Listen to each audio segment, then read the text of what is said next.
Bienvenue à Sérimania qui touche un peu à sa fin. Merci d'être là pour cette troisième rencontre liée à l'exposition. Donc l'exposition L'envers du décor, les métiers cachés des séries, qui est juste là, si vous n'avez pas encore eu l'occasion de faire un tour, allez-y. Elle a été entièrement conçue par nos partenaires de la Lune Rousse et Charlotte Bloom, conseillère artistique sur l'exposition, qui a fait un travail exceptionnel.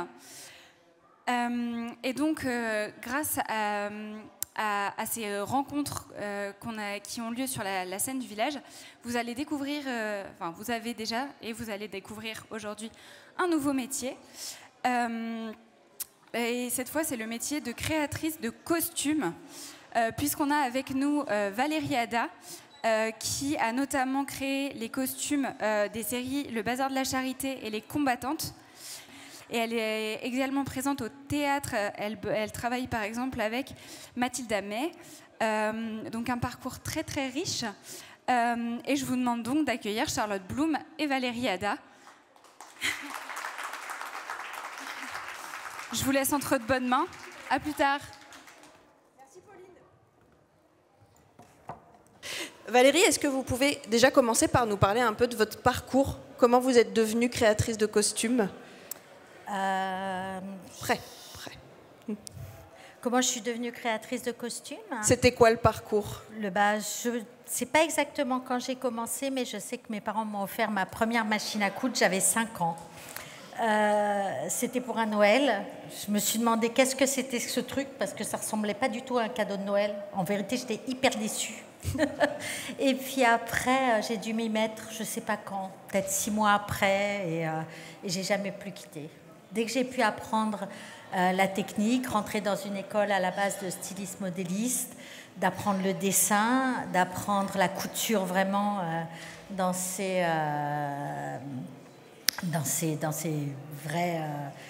vraie technique, je l'ai fait.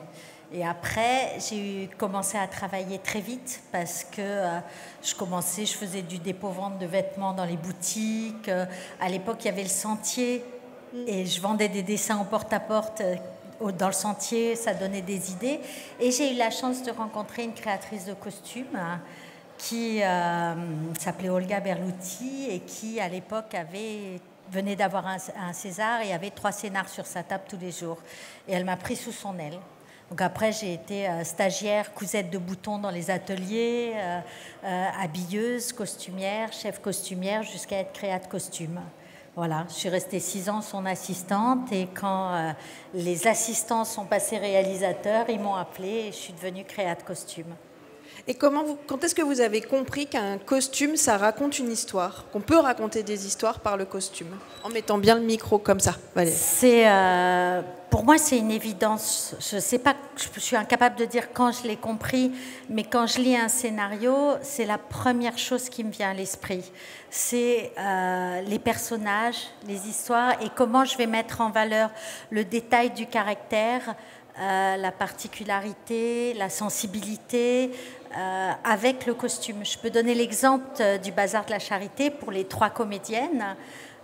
Quand on lit le scénario, on voit bien qu'Audrey Fleurot, dans tout ce qu'elle écrit, dans tout ce qu'elle vit, elle est toujours enfermée comme dans une cage, dans sa vie de femme, dans sa vie personnelle, dans le fait qu'on... Et tous ces costumes, j'ai basé sur des matières et des motifs. Il y avait des lignes partout ou des carreaux partout, comme si elle était déjà enfermée dedans.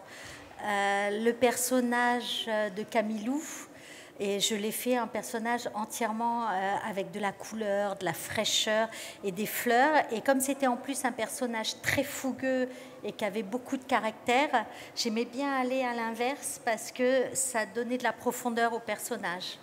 Et le 3e, c'était Julie de Bonin. Et elle, j'avais envie de travailler que des matières qui bougent, qui soient douces, qui soient féminines. Il y avait des voiles dans lesquels on voyait à peine la blessure, mais dans lesquels on voyait quand même son regard. Et j'avais envie, en fait, que toutes ces matières évoquent la vie, alors qu'elle avait été si proche de la mort, quoi. Vous parliez beaucoup, quand on a préparé l'exposition, de votre plaisir de collaboration. sur les préparations de projets. Et je voulais montrer des photos qui viennent du Bazar de la Charité. C'est la robe d'Audrey Fleurot, cette robe noire et blanche qu'on a vue sur le tapis rouge de Sérimania et que vous aviez imaginé en collaboration avec la décoration. Est-ce que vous pouvez lancer les photos? Voilà. Alors, voilà. Eux, ils le voient là, et nous, on les voit là. Alors, en fait, cette robe, pour moi, ce qui était important, c'était le travail d'Hervé Gallet et de la décoration à l'intérieur du Bazar de la Charité. D'abord, j'aime beaucoup son travail et c'était un endroit qui allait être avec beaucoup de monde. Des gens qui allaient être très, très serrés.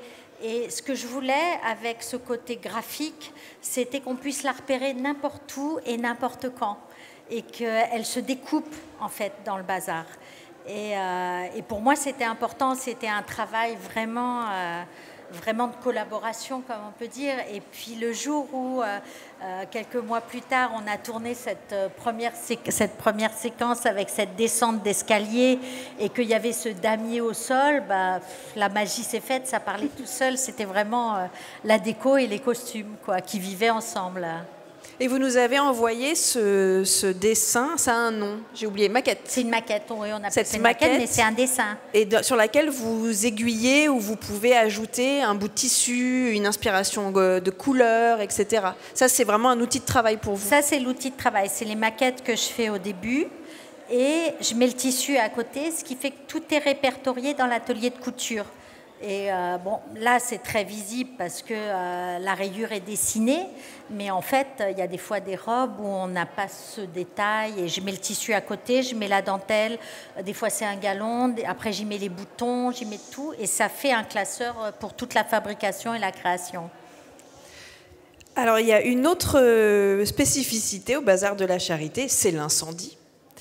Et ça veut dire que vous avez dû créer des costumes pour hommes et pour femmes qui allaient prendre feu. Vous nous avez fourni des petites vidéos qu'on va lancer, donc c'est les vidéos de l'incendie. Donc ça, c'est des vidéos que vous avez faites, il me semble. Ça, on est à l'arrière du décor, la caméra est derrière la porte. Et en fait, travailler le feu, c'est dangereux. Est-ce qu'on peut lancer la vidéo, s'il vous plaît? Allez, c'est clapé, on va d'abord le feu. L'homme qui tient la flamme, c'est le cascadeur. Et évidemment, tous ceux qu'on enflamme sont des cascadeurs, hein. Ce ne sont pas les comédiens. Voilà, on met d'abord les rampes à incendie dans lesquelles il y a du gaz qui passe. Ça, c'est pour les fonds de cadre.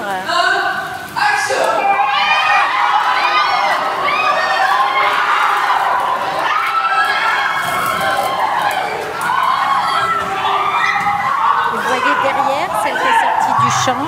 Elle est tout de suite, on ne le voit pas bien, mais il y a tout de suite, les pompiers sont là et qui éteignent dès qu'elle est sortie du champ. Alors, en fait, on a une charte qui est assez détaillée quand on travaille sur le feu.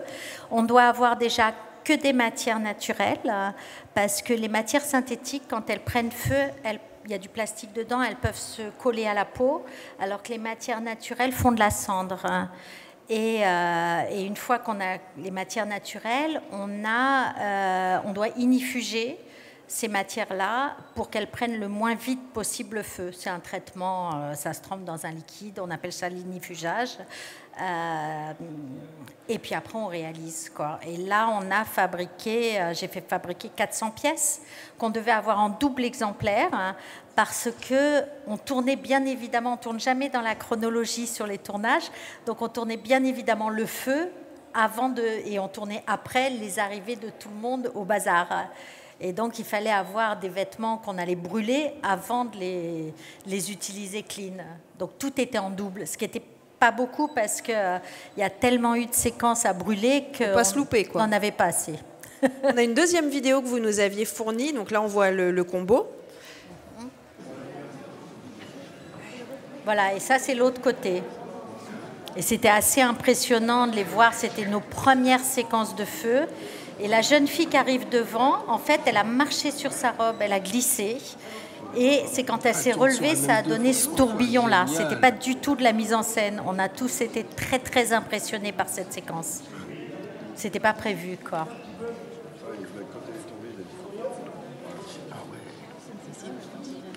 et tout de suite les pompiers. Et bien évidemment, personne à moins de 2 mètres du feu. Il y a la sécurité est hyper important. On avait des espèces d'énormes chariots remplis d'extincteurs et on avait une batterie de pompiers qui était là pour intervenir n'importe quand. Il y avait des périmètres de passage qui étaient délimités au sol, même en dehors des séquences qui allaient brûler, pour que même l'équipe technique n'aille pas risquer et reste dans les zones de sécurité. C'était très verrouillé en fait. Et puis entre chaque prise, comme on était en studio à Brie-sur-Marne et que évidemment autant de feux, ça fait beaucoup de fumée, ils avaient créé des extracteurs de fumée, mais assez prodigieux, c'était assez dingue, quoi. Si vous voulez vous asseoir, il y a quelques sièges devant. Ouais. Si vous avez la flemme de rester debout, ce que je peux très bien comprendre, ça ne nous dérange pas. Vous pouvez Approchez-vous même. passer devant, il n'y a pas de souci. Je voulais parler de votre rapport aux costumes que vous créez, aux personnages que vous habillez, parce que vous y mettez quelque chose de très personnel, ça prend du temps pour travailler. Et d'ailleurs, dans ces objets très personnels qui se sont retrouvés sur un tournage à un moment, il y a les colliers que vous portez, il me semble. En fait, c'est sur Winter Palace, qui est une série qui n'est pas sortie, qui va sortir à la fin de l'année. On vient de finir de tourner il y a une semaine. C'est 1899. Ça a tourné dans les Alpes suisses.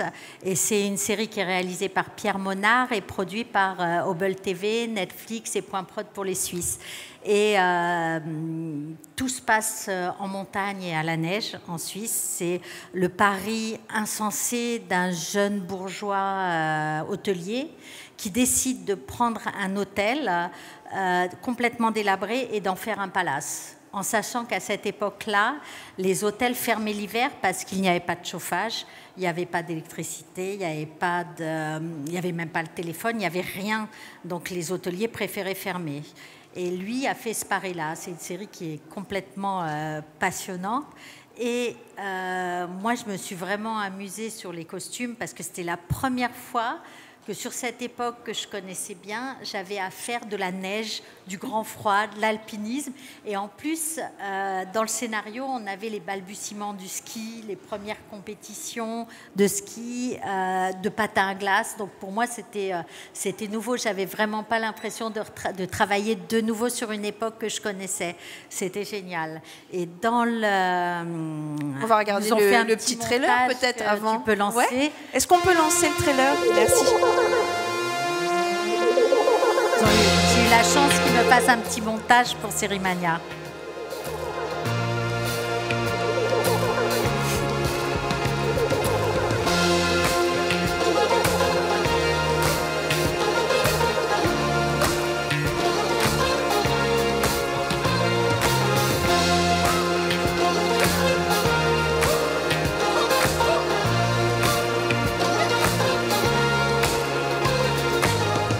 Ladies and gentlemen, welcome to the Winter Palace.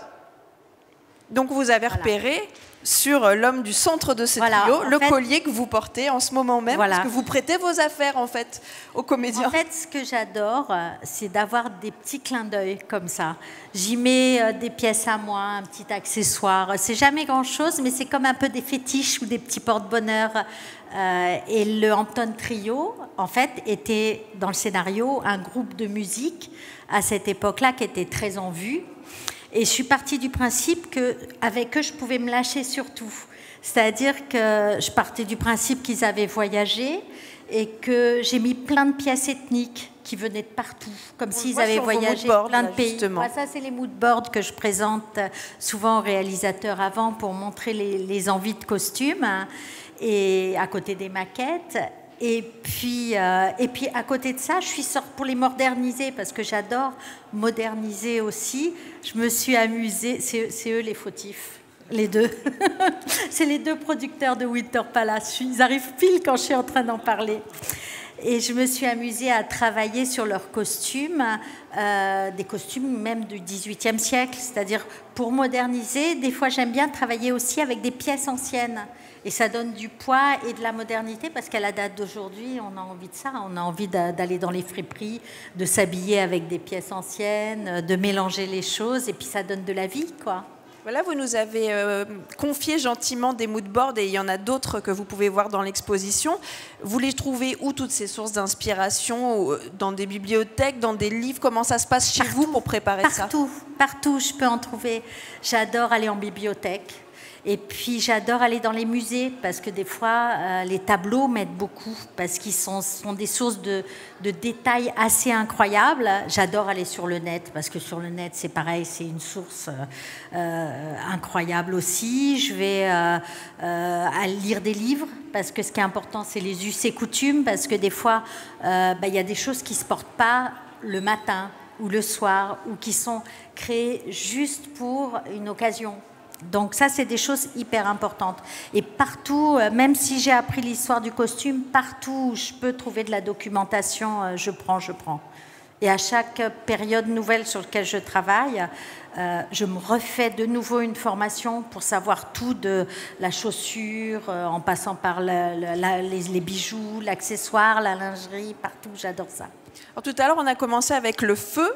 Là, vous disiez c'était la première fois que vous travailliez dans le contexte du froid. Ouais. C'était quoi vos astuces pour pas qu'ils crèvent de froid, justement, les comédiens? J'ai travaillé sous les vêtements avec des vêtements chauffants. Il existe des vêtements chauffants qu'utilisent les écoles de ski ou utilisent les motards même. En fait, c'est comme des damars avant. C'est des caleçons, c'est des t-shirts, c'est des chaussettes dans lesquelles il y a des diodes. Et c'est sur batterie. Et ça chauffe et ça aide quand même parce qu'on était vraiment dans des conditions climatiques des moins 30, quoi. C'était vraiment en pleine montagne, dans des conditions...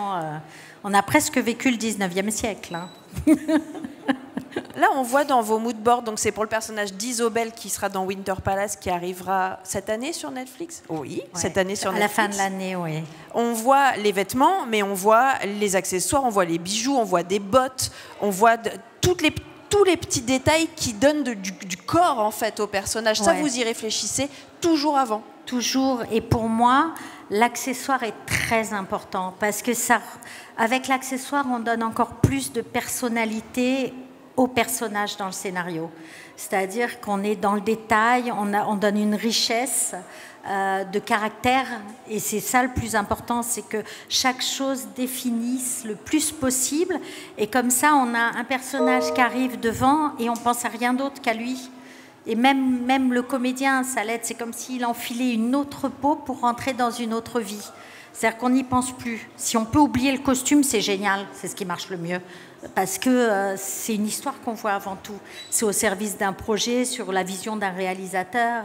C'est ça qui est important avant tout. Alors vous disiez que c'était une époque sur laquelle vous aviez déjà travaillé, mais pas dans ce contexte, en tout cas pas dans ces températures. Ça c'est sûr. Il y a un genre de personnage que vous avez beaucoup habillé pendant votre carrière, c'est le soldat. Ouais. On en avait déjà parlé. On va voir notamment des photos qui viennent de Diaries of the Great War. Si vous pouvez l'envoyer, s'il vous plaît, voilà.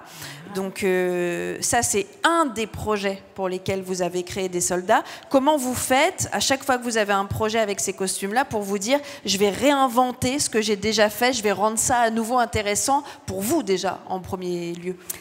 Alors sur la guerre 14-18, c'est assez fastoche. Parce que, en fait, les uniformes ont changé pendant la guerre. Ils ont commencé la guerre avec les képis et les pantalons rouge Garance. Et comme tout le monde se faisait dégommer parce qu'on ne voyait que ça, ils se sont dit qu'il faut changer absolument les uniformes et ils ont créé les uniformes bleu horizon. Tout ça s'est fait pendant la guerre. Ça veut dire qu'au début, ils avaient des manteaux droits. Ils mouraient de froid, c'est-à-dire qu'ils aménageaient leurs costumes. Donc ça, pour un uniforme, pour nous, en tant que costumière, c'est hyper intéressant parce que certains mettaient des peaux de bêtes par-dessus, les familles tricotaient des écharpes, des pulls, ils les envoyaient. Certains enlevaient, si les pantalons étaient déchirés, ils prenaient des pantalons, même les pantalons d'époque qui étaient souvent en velours d'Amiens ou en grosse toile. Tout était mélangé. C'était avant d'arriver à l'uniforme de la capote croisée avec tout ce qui s'ensuit dessous, il s'est passé presque toute la guerre. Donc en fait, c'est extrêmement intéressant. de pouvoir justement aménager chaque comédien dans son caractère de costume, même avec un uniforme. Donc ça, c'était une chance. Et sur Diary of the Great War, ce qui était génial pour moi, c'est que c'était la mise en image. C'était un docu-fiction, donc j'étais vraiment hyper nickel sur le devoir de mémoire et sur le costume à ne jamais changer. Mais j'avais 17 des 23 pays qui étaient en guerre.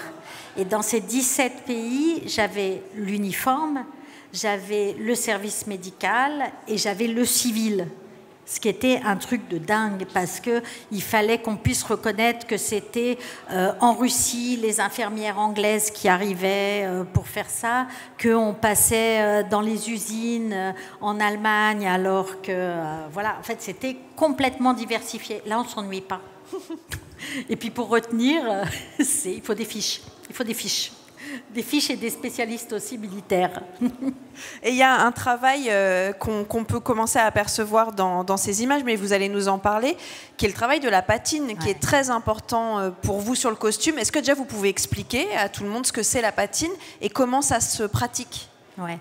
La patine, c'est le vieillissement des costumes. Alors ça peut aller de la teinture, ça peut aller jusqu'à salir le costume. En fait, on prend les gens au milieu d'une tranche de vie, au milieu de la guerre ou au milieu, mais ça marche pour le civil aussi, hein, et on les prend pas ni sortir de boutique de mode, c'est pas la Fashion Week, hein, ça c'est Paris, et on les prend vraiment au milieu de ce qu'ils sont en train de vivre.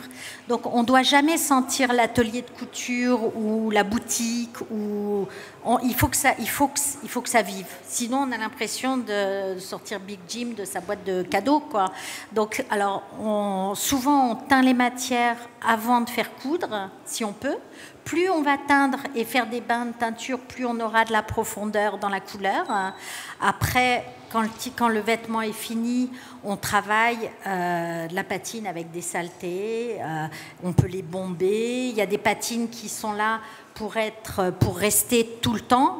On peut laver le vêtement, laver la chemise en machine 20 fois, la patine sera toujours la même, on aura toujours la même tâche au même endroit. Et il y a des patines qui partent, parce que souvent d'ailleurs dans les uniformes, ils sont loués chez des loueurs de costumes et on doit pouvoir les rendre nickel. Donc quand dans un film on a des uniformes abîmés, on les fabrique dans tous les cas. Donc la patine, c'est ce qu'il y a de plus important. C'est ce qui vous fait aussi oublier le costume, en fait. C'est quand vous êtes, d'un seul coup, vous êtes que dans l'histoire. C'est vraiment ça le plus important, quoi. Et pour ça, il faut que ça fonctionne.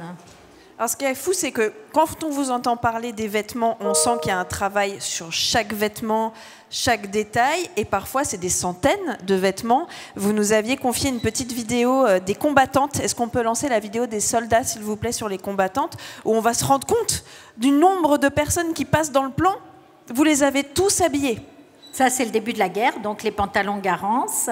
Oui, ils ont tous été habillés, c'est clair. Comment vous gérez ça, les grandes quantités de costumes, tout en gardant ce degré de minutie? Ah bah c'est souvent... Alors, ça dépend si c'est de la fabrication. On a eu beaucoup de fabrication dans les combattantes, mais il y avait aussi beaucoup de locations. Quand on est en fabrication, pour gérer les grosses quantités de fabrication, l'exemple qui est intéressant, c'est les 400 vêtements fabriqués pour le Bazar de la Charité. Parce qu'on doit fabriquer toute une époque, une grosse quantité, mais on n'a jamais le temps ni les moyens de fabriquer 400 pièces différentes, x2 même. Alors, du coup, on lance des prototypes. J'avais pour les femmes, par exemple, 4 hauts différents, pour 4 jupes différentes, 4 vestes différentes, 4 manteaux, 4 capelines différentes. Les hommes, j'avais des redingotes, des vestons courts, des vestes ceinturées, des manteaux et des capelines aussi. Et après, on fait les prototypes.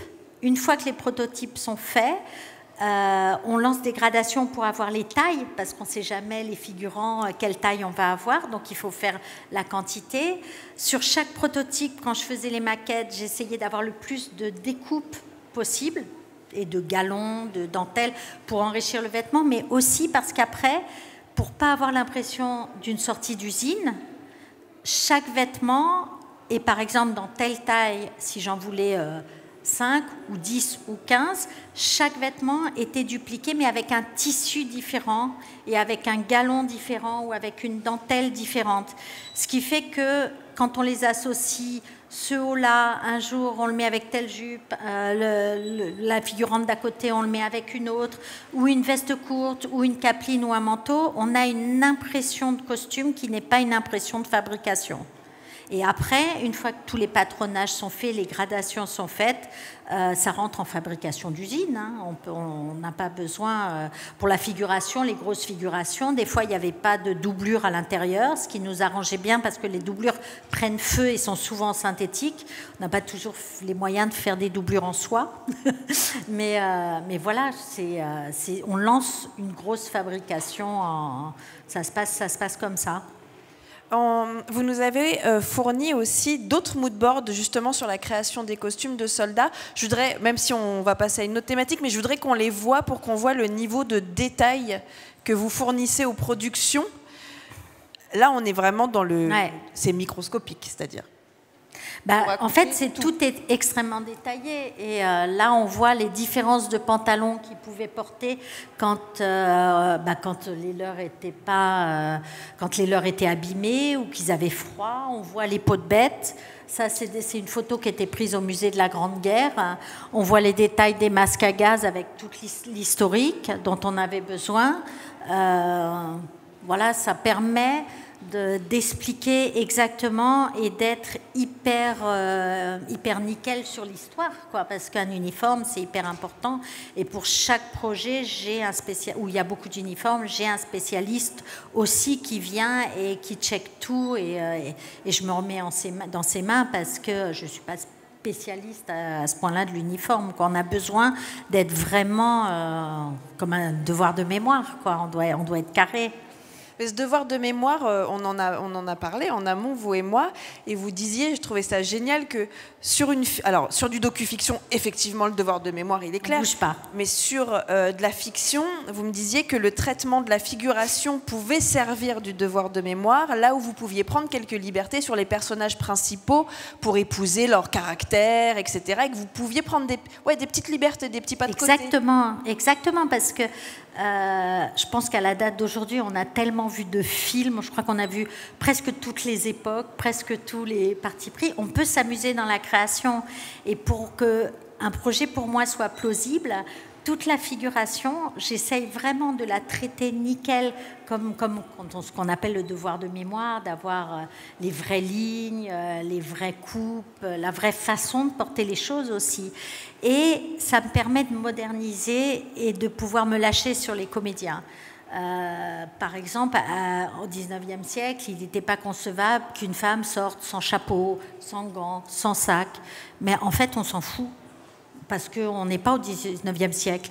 Et plus on va prendre des libertés, moi j'ai Camilou qui sort à cheval, sans chapeau, pas coiffée, sur le bazar, et oui, faisons-le. Parce qu'elle représentait la jeunesse et qu'elle, même dans la vie, pouvait se permettre. Je suis sûre qu'en dehors des livres et de ce qu'il fallait faire à cette époque-là, les gens prenaient des libertés, quoi. Et puis c'est une façon aussi de moderniser et de rapprocher le public. C'est-à-dire que si on est devant une série où on a l'impression de voir du carton-pâte, on est moins touché que si on a l'impression que... Voilà, quoi. Et j'ai beaucoup fait ça aussi dans Les Combattantes, parce que j'avais la chance d'avoir toutes ces femmes habillées et que les femmes...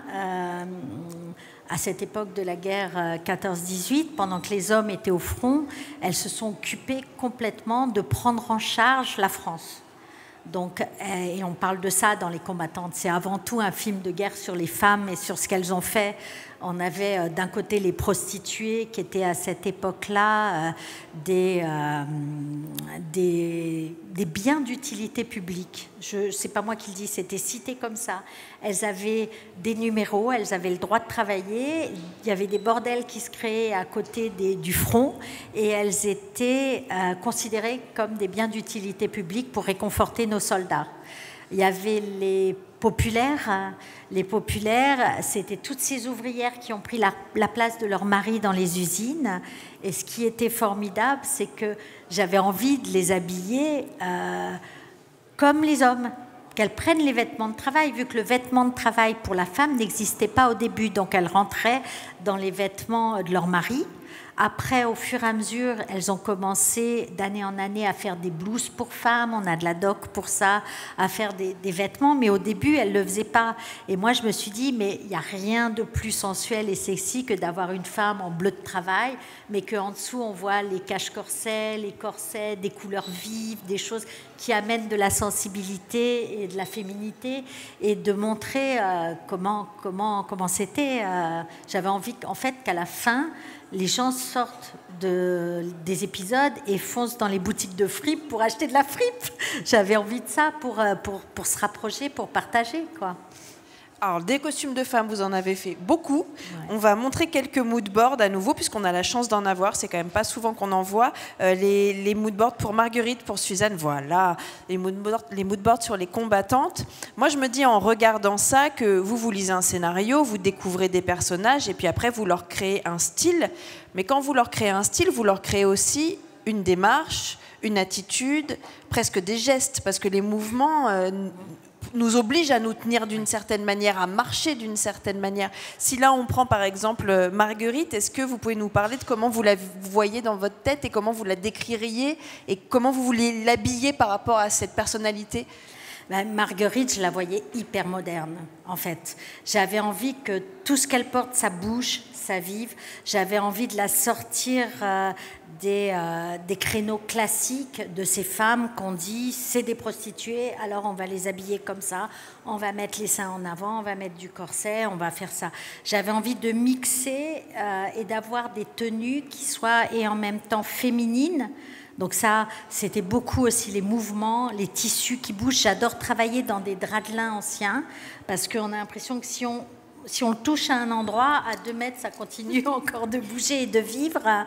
Et puis, j'avais envie de mixer ça. J'avais envie qu'elle vive avec son costume. C'est-à-dire que quand elle devient ambulancière... je les voyais mal aller en pleine guerre avec leurs jupons, leurs jupes, etc.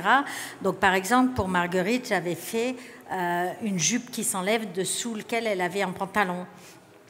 Et le pantalon, je l'avais justifié au niveau de l'époque en ne faisant pas un pantalon classique, mais en faisant un jodhpur, parce qu'un jodhpur, ça existait à cette époque-là. Et donc ça, c'était... voilà. Après, elles ont un corset. Corset, ça donne les démarches. Alors, à la date d'aujourd'hui, c'est difficile de mettre un corset aux comédiennes parce qu'elles n'ont pas l'habitude et elles sont contraintes. Et puis, ça peut être douloureux au bout d'une journée. Donc, j'avais fait quand ça ne se voyait pas, quand ce n'était pas visible à l'image, j'avais créé ce que j'appelais des power flesh, c'est-à-dire des corsets en élastique. Il y avait juste les baleines, mais les matières étaient élastiques autour. Donc c'était dessous, ça ne se voyait pas, mais ça permettait pour elle de bouger et d'avoir la sensation et de pouvoir se tenir droite, parce que c'est comme quand on marche avec une paire de talons, c'est pas la même chose qu'avec une paire de baskets. Et ça donne vraiment toute la différence, quoi. Et est-ce qu'on peut voir ensuite les moodboards de Suzanne ? Merci beaucoup. Donc, Suzanne, autre personnage, autre personnalité. Est-ce que vous pouvez nous en parler un peu ? Et Suzanne, elle était... c'est pareil, c'était un personnage qui était très dans la vie, toujours dans l'action. C'était une femme aussi qui était extrêmement moderne parce que les femmes médecins à cette époque-là, ça n'existait pas vraiment, ça commençait à peine à être connu. Donc j'avais envie que dans tout ce qu'elle porte, elle puisse bouger. J'avais envie de la mettre avec presque du jean. Elle aurait été aujourd'hui, elle aurait été en jean. Donc j'ai trouvé une matière, j'ai trouvé ça au Puce, d'un fripier qui ramenait des matières d'Afrique. Et ces matières-là, c'était des pagnes bleues. C'était bleu indigo, ça ressemblait à du jean. C'était des bandes de 10 cm qui étaient assemblées à la main. Et du coup, c'était époque, c'était ancien. Donc je me suis dit, mais voilà mon jean d'époque. Et je lui ai fait... donc bien évidemment, elle avait les jupes courtes. Je lui ai mis des godillots d'hommes vraiment, avec des grosses chaussettes pour lui donner vraiment une dégaine, quoi. Et puis, quand elle est arrivée de cet hôpital, elle, c'était le personnage avec les petits pulls, les petits cache-cœurs. Et quand elle est arrivée dans l'hôpital, je lui ai mis une blouse d'homme, de médecin homme. Et du coup, le personnage se dessinait. Elle avait son godillot, sa jupe courte, elle avait un seul costume, elle avait une ceinture sur laquelle j'avais mis un petit sac comme ça, comme on fait aujourd'hui quand on n'a pas envie d'être encombré, mais c'était une petite pièce époque qui était accrochée à sa ceinture. Et comme elle était toujours limite de devoir se sauver parce qu'elle était recherchée par la police, c'est comme si elle avait sa vie sur elle. C'était des pièces qui justifiaient ça dans l'accessoire. D'ailleurs, c'est important. Excusez-moi. Non, c'est bon. Non, mais c'est important de rappeler parce que quand on dit costume, on pense vêtements, mais costume, c'est vêtements, sous-vêtements, accessoires, chaussures, chapeau, sac. Enfin, c'est beaucoup plus complet qu'une robe. Ouais, c'est ça. C'est exactement ça. C'est que le moindre petit élément peut parler et peut donner une identité, une couleur, une odeur, une ambiance au personnage. Ça le fait vivre, en fait. Alors là, on a parlé de beaucoup de costumes d'époque, mais vous faites aussi du contemporain. Par exemple, la web-série L'Effondrement, on est de nos jours. Est-ce que ça change votre façon de travailler quand vous abordez du contemporain? Est-ce que le plaisir est le même? Est-ce que les endroits pour trouver l'inspiration changent? Comment ça se passe? Tout change. Le plaisir est le même, j'adore aussi, parce que en fait, mon plaisir de base, c'est de raconter une histoire avec un costume. Donc, pareil, on a un scénario, on a envie d'habiller un comédien pour que son image soit plausible avec ce qu'on raconte, avec le scénario, avec la vue du réalisateur. Et du coup, ce plaisir-là, il ne change jamais suivant n'importe quel projet ou n'importe quelle époque.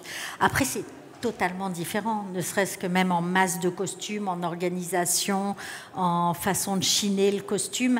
Mais je vais des fois en mixte avec les boutiques quand on est dans le contemporain, mais je vais beaucoup essayer d'aller chercher des choses qui ont déjà beaucoup de vécu, qui sont déjà, ou dans les friperies, même si je trouve du contemporain en friperie, mais des choses, c'est toujours la même recherche, c'est-à-dire d'avoir quelque chose qui vit et qui ne soit pas dans la mode. Parce que la mode, c'est la mode, c'est pas une tranche de vie. Quand on prend des gens habillés contemporains, ils ont un haut de chez quelqu'un, un bas qui vient de quelqu'un d'autre. On mélange les créateurs, les petites adresses, on mélange tout. On s'habille comme on est dans son caractère. On n'a absolument pas, on n'est pas des Playmobil, quoi. Ou alors si, quand on fait du défilé de mode et quand un créateur présente ses collections, il présente ses collections. C'est pas la même recherche dans l'image et dans le spectacle, et c'est ça que j'adore. Vous faites de la série, vous faites de la web-série, vous faites du théâtre, vous faites du cinéma. Est-ce qu'il y a des petites astuces pour s'adapter à votre métier suivant le médium? Est-ce qu'il y a des choses qui changent drastiquement? Complètement. Il y a beaucoup de différences entre l'image, le tournage et le théâtre, par exemple. Parce que la caméra, elle est sur vous. C'est-à-dire que le moindre détail, on le voit. On va avoir une piqûre de couture. Mais quand on est au théâtre, on est loin. Voilà. Moi, je sais qu'au théâtre, je travaille beaucoup avec Mathilde Amet et j'aime beaucoup ses spectacles parce qu'elle travaille entre le rêve et la réalité et qu'elle emmène ses personnages avec... Il y a un caractère, c'est des tranches de vie vraiment. Et quand j'ai envie de montrer quelque chose et d'accrocher l'œil, je vais exacerber un petit détail. Je vais le mettre en valeur. Je vais me dire, sur ce personnage-là, j'ai envie qu'on voit ça. Et je vais le mettre en valeur juste pour l'instant, pour que le personnage puisse vivre et puisse dégager comme ça en 2 secondes, sans qu'on y réfléchisse plus. Il dégage son caractère et on est dedans, quoi. Et donc ça, c'est pas la même chose qu'avec la caméra, où justement on doit travailler tout en... C'est comme si on travaillait d'un côté avec une loupe et de l'autre côté avec... C'est comme quand j'enlève mes lunettes. On a fait pour l'exposition un partenariat avec l'ESMOD où il y a des étudiants et des étudiantes qui viennent dessiner. D'ailleurs, il me semble qu'on en a ici des étudiantes de l'ESMOD, non? Je ne sais pas, déjà croisées? Non? Il y a longtemps. Et c'est toujours intéressant quand on est étudiant d'avoir quelqu'un comme vous qui a l'expérience et qui est capable de donner des conseils précis, utiles sur comment on devient un créateur ou créatrice de costumes. C'est quoi les qualités nécessaires? Qu'est-ce que vous conseillez de faire pour être suffisamment armé pour pouvoir travailler sereinement? Un des premiers conseils, c'est qu'il faut pas faire ce métier si on n'est pas passionné. C'est le plus important. C'est que c'est un métier, c'est des métiers de passion et c'est déjà le plus important. Après, j'irai leur conseiller de se former le plus possible. Se former, c'est-à-dire en formation, école? Couture, dessin, patine, vieillissement, travailler les matières. J'ai des gens avec qui je travaille, qui travaillent les plastagas, cherchez, mais faites-vous le plus de formation possible parce que on est beaucoup dans notre métier et je pense qu'on viendra vous chercher. Plus vous aurez d'atouts en main, on viendra vous chercher. Et puis ça, c'est pour l'aspect technique, pratique. Et puis pour la création, je dirais... vous ne contentez pas du peu ou du suffisant. Il faut aller jusqu'au bout de ce que vous pouvez rêver dans votre tête, le plus loin possible. Parce que voilà, on a des métiers, on est là pour faire rêver et il faut s'épanouir avec ce qu'on a à l'intérieur. Je crois que je pourrais leur conseiller ça. On a un peu parlé de la collaboration, on parlait tout à l'heure de la décoration sur le bazar de la Charité, mais est-ce que vous pouvez nous parler un peu de vos conversations, notamment avec les réalisateurs? Vous arrivez avec vos moodboards, vous ajoutez finalement à ce qui a déjà été écrit, vous ajoutez une nouvelle vision, de nouvelles idées. Comment ça circule, les idées, entre tous les gens de l'équipe? Alors, en fait, moi, à la base, effectivement, quand je lis un scénario, j'ai des images qui commencent à arriver de création, j'ai des envies de personnages, etc. Mais une fois que j'ai fini ça, je fais les dépouillements pour avoir techniquement tous les besoins pour le film. Et après, et avant toute chose, je vais parler avec le réalisateur. Je vais parler pour qu'il me donne sa vision et que je puisse l'interpréter et que je puisse l'emmener au mieux de ce qu'il a envie pour son projet. Et donc, c'est des échanges constants, c'est-à-dire qu'eux me disent ce qu'ils ont envie et moi, j'essaye de le transcender ou pas.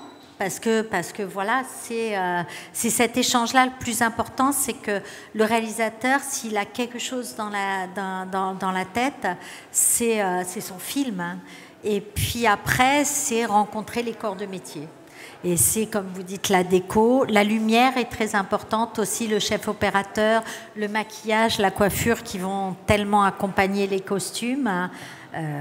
C'est hyper important. Pour moi, c'est cet échange, c'est ce dont je parlais au début. En fait, c'est plein de professionnels et c'est des rouages qui font tourner la machine. Si on n'est pas ensemble, la machine, elle ne tourne pas pour moi. C'est des métiers... où on travaille ensemble, on peut pas tout seul, ça sert à rien en plus. Au revoir les égos. Est-ce que vous avez des questions pour Valérie? J'imagine qu'il y a peut-être un micro qui circule, je vois rien. Qui est là, voilà. Est-ce que vous avez des questions? Levez la main, allez-y. Même si je te connais, mais il y a des questions. Bonjour Agathe. Bonjour Valérie.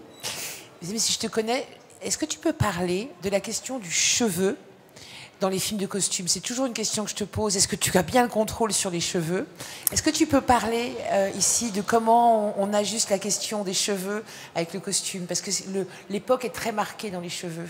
Oui, c'est souvent un problème les cheveux parce que justement, je trouve que un costume appartient à une époque ou pas, si on s'amuse. Et le cheveu, pour moi, c'est pareil. C'est-à-dire qu'on doit avoir une époque en main, mais quand on n'est pas en docu-fiction et en devoir de mémoire, et même là, je dirais presque, il faut que le cheveu, ça vive. Le cheveu, c'est un élément vivant qui bouge, qui vit. Et souvent, je vois des films d'époque où on a l'impression que la perruque est posée et surtout, il ne faut pas que la comédienne, elle éternue parce que c'est la cata. Mais ce que j'aime, c'est faire de l'époque avec du décoiffé. Et ce que j'essaye d'avoir tout le temps en échange avec le maquillage, pareil, et la coiffure sur les projets, c'est que ça vive, vraiment que ça vive. Et on a eu un super mélange de rencontres dans Winter Palace, justement, avec le maquillage coiffure, car leur boulot a été vraiment magnifique, quoi. Et ça, c'est chouette parce que, du coup, on n'est pas gêné. On a vraiment... on peut pas être comme si on était sur une photo documentation tout le temps. Parce que, du coup, ça vit pas. Pour moi, c'est ça le truc. Et en général, c'est la créa de costumes qui gère ça. Et c'est tellement important de bien s'entendre et d'avoir en face de nous des gens qui ont leur propre création et avec lesquels on échange et être sur la même longueur d'onde. C'est magique, quoi. Et on a eu cette magie sur Winter, c'était génial. Je me permets, parce que je me dis obsession de...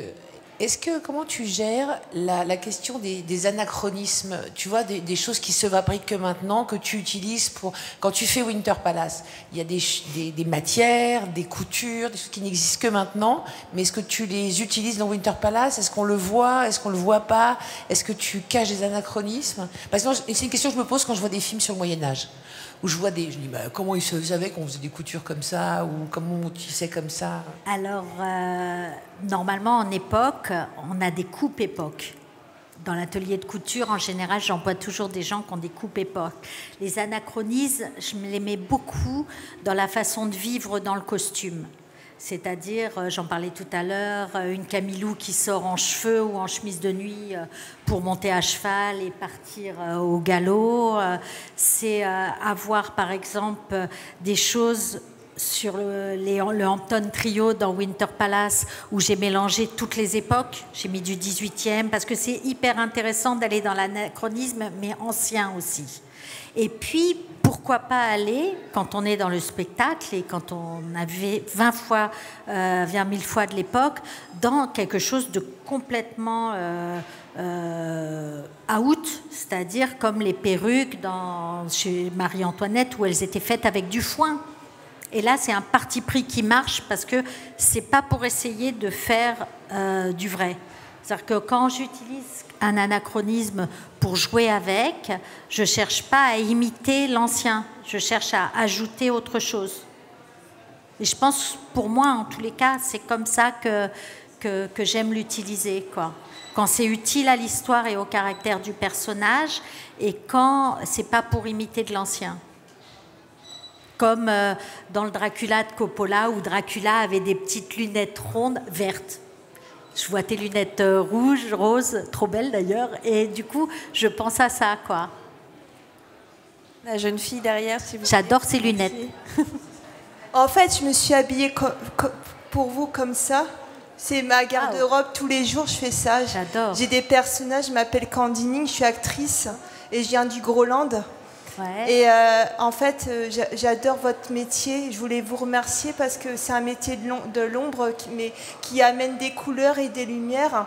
Et à partir de votre prénom et votre nom de famille, ça fait velours arlequin par les lumières, les étoiles qui restent sur nos costumes, ribambelles d'infini, wow. Les étoiles de l'infini s'accrochent derrière des décors et nous sommes comme des personnages dans des décors grâce à vos facettes.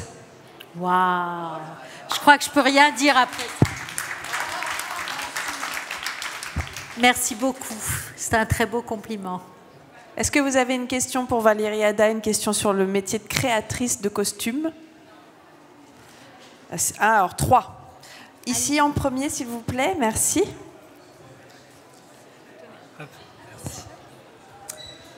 Bonjour.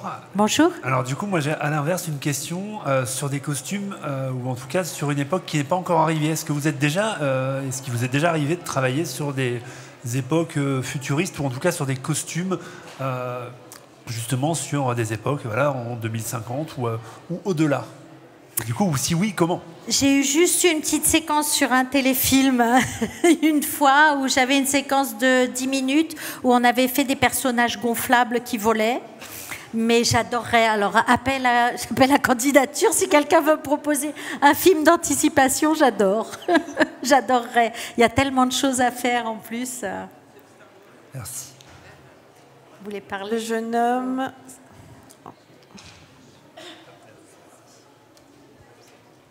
Bonjour. Bonjour. J'avais une question qui était assez similaire. C'est justement par rapport au style de costume que vous avez déjà fait dans votre carrière. Est-ce que là, il y a vraiment un style que vous n'avez jamais fait et qui vous brancherait à fond de pouvoir créer prochainement en fait Non, non, je dis pas non. Je non. dis il y en a 50. Ah ouais, ok. Il y a plein d'époques que j'ai pas fait encore et que j'adorerais faire. Et c'est vrai que j'ai bossé sur pas mal d'époques parce que j'ai commencé quand j'étais petite. Mais non, il y a plein d'époques. Et puis on apprend toujours, on découvre toujours des choses. Il y a des époques... non, il y a plein. Il y en a justement plein. Je pourrais pas les citer, ça serait trop long, quoi. Et j'ai eu une fois un téléfilm sur les années 50 que je trouve magnifique. J'aimerais bien avoir peut-être un jour un projet plus long dessus parce que c'est une époque que j'aime beaucoup, par exemple. Est-ce qu'il y a une époque que tu n'as jamais faite? Ah oui, bien sûr. J'ai pas fait les années 30. J'ai fait un petit peu de Moyen-Âge, mais c'est pas la période du Moyen-Âge. J'ai fait du 17e ensemble, du 18e ensemble. J'étais même habillée. Et j'ai 19e, je commence à avoir fait le tour. J'ai fait les années... Non, j'ai fait beaucoup d'époques, mais là... j'ai pas fait les années 70, j'ai pas fait les années 80, maintenant c'est l'époque. Les années 90, j'ai pas fait. Voilà. Est-ce que tu as un grand film dans l'histoire du cinéma, un grand film chouchou en termes de costumes qui est toujours quelque chose auquel tu reviens et qui t'inspire incroyablement? J'ai une jolie histoire là-dessus. C'est que je suis une dingue du Dracula de Coppola. Et quand on regarde de près les costumes, on voit le parallèle que la créatrice de costumes a mis entre les deux. Sur chacun de leurs costumes, il y a toujours un rameau d'olivier qui représente la vie. C'est-à-dire qu'elle, ça peut être sur des galons, sur le motif d'une broderie, sur une jupe. Lui, c'est dans ses chemises, c'est sur un œillet, une boutonnière. Il y a toujours cette référence de la branche d'olivier comme la liberté, comme voilà, ce gros symbole qui les rapproche tous les deux. Et j'ai tellement aimé découvrir ce symbole qu'on n'est pas censé voir, et pourtant je suis bon public, je ne suis pas toujours accro de voir le détail des costumes, que sur le bazar de la Charité, sur le manteau capuche d'Audrey Fleurot, celui qui est à carreaux vert kaki et vert bouteille, j'ai fait broder sur le col des deux côtés une branche de rameau d'olivier pour, c'est pas en hommage, je ne me permets pas de faire un hommage au Dracula de Coppola, mais voilà, c'était une pensée pour ce film qui m'avait tellement émue au niveau des costumes. Après, il y en a plein d'autres de films, mais celui-là, j'ai un coup de cœur particulier pour les costumes. Est-ce qu'il vous reste une question pour Valérie Ada? Est-ce que levez la main là, derrière vous? D'autre côté? Ouais, merci Renan. Hop, merci. Bonjour, merci pour cette rencontre très passionnante et riche en informations. Je voulais savoir si vous aviez rencontré sur un costume ou des costumes un problème vraiment très difficile à résoudre, une broderie ou quelque chose de particulier. Et je voulais savoir aussi quels étaient vos projets à court ou moyen terme. Voilà, merci. Alors, un problème, un jour, j'ai une anecdote qui est assez amusante à raconter. C'est que j'étais sur un film où on était en 1880. C'était 2 téléfilms qui s'appelaient La Bastide Blanche, sur l'histoire des géleurs, ceux qui fabriquaient la glace à cette époque-là. Et c'était Miguel Courtois, le réalisateur. Et j'avais que des paysans, ceux qui fabriquaient la glace. J'avais très peu de bourgeois. Et dans les bourgeois, sur les 2 épisodes, j'avais qu'un couple. Et ce couple, la jeune femme, dès le début du scénario, atterrissait dans un couvent et était habillée en nonne. Donc, dans ses costumes civils, avant ça, j'avais qu'un seul costume et une séquence dans son appartement. Et donc, je lui avais fait, c'était Anaïs Jeanneret, la comédienne, je lui avais réalisé une robe magnifique bordeaux de bourgeois. Je m'étais fait ce plaisir. Je crois que sur ce projet-là, j'avais pas eu beaucoup de fabrication, donc je m'étais vraiment donné à fond dans cette robe. Et veille de tournage, on apprend que le décor dans lequel on doit tourner le lendemain avec elle et cette robe tombe à l'eau. Donc le soir même, comme ça arrive des fois, le réalisateur, le chef-op, la prod, tout le monde part en repérage et trouve un décor pour le lendemain. Et la robe que j'avais faite pour Anaïs Jeanneret était une robe bordeaux. Et j'arrive dans le décor le matin, fraîche et pimpante, pour découvrir que le décor, les murs, les fauteuils, tout était Bordeaux. Mais tout.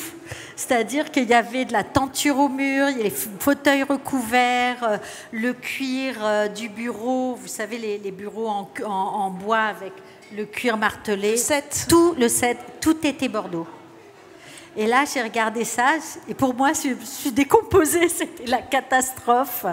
Et la seule idée qui m'est venue pour rebondir, c'était d'aller dans mon stock, et son mari, qui était un grand bourgeois, avec une redingote noire, gilet noir, etc., je lui ai enlevé la redingote, et j'ai sorti une veste, un peignoir d'intérieur, comme les hommes portaient, ces peignoirs courts, ces vestes d'intérieur, et j'ai sorti un peignoir Bordeaux. Et j'ai dit, au moins, les gens, ils penseront que c'était fait exprès pour le décor. Et c'était une arnaque totale, de dernière minute. Voilà, je trouve que cette histoire est assez amusante, quoi. Et vos projets moyen-long terme, demandait la dame? On ne parle pas souvent des projets en avance parce qu'on ne veut pas mettre l'œil. Mais voilà. On ne met pas l'œil. Voilà, mais il y a des projets. L'œil n'arrivera pas de Sérimania. Qui risque d'arriver. Il y en a un très beau, mais je peux pas en parler tant que c'est pas fait. Tout peut arriver. Il nous reste le temps pour une dernière question. Levez la main, c'est le dernier moment. Le monsieur en Bordeaux d'ailleurs. Hein. En Bordeaux. C'est vrai, ça. Je voulais savoir, après avoir réfléchi à toutes ces créations, combien de personnes, peut-être pour un feuilleton particulier, un cas particulier, combien de personnes faites-vous travailler avec vous? Alors, beaucoup. Quand on est en série d'époque, on est beaucoup parce qu'on a l'atelier de couture, l'atelier de patine, les assistants. J'ai en général 2 assistants, un technique et un artistique. Après, il y a les gens qui s'occupent du stock. Après, il y a les habilleurs rôle, les habilleurs figuration, et suivant le projet, on en a plus ou moins. Je sais que j'ai pas fait le calcul sur Winter, mais on devait être pas mal, on devait être près des 20-28 à un moment donné. Et par exemple, ce qui est assez dingue, c'est que sur le bazar, quand on a fait les séquences de feu, au niveau des renforts sur les journées de feu, on a été 40 habilleurs. Parce qu'il fallait habiller 300 personnes en 2 heures et que habiller une femme en corset, en costume d'époque, ça prend 15-20 minutes. Donc, en fait, c'est très technique. On divise le temps avec le nombre de figurants et là, ça nous donne le nombre de renforts qu'on doit avoir pour donner un coup de main à l'équipe de base. Mais par exemple, sur un contemporain ou un unitaire, je peux être toute seule la prépa, avoir une assistante 15 jours avant et l'habilleur qu'embraye une semaine avant. C'est vraiment, ça dépend du projet en fait. Voilà. Merci beaucoup, merci à tous et toutes d'être venus. Merci à Valérie Ada d'être avec nous.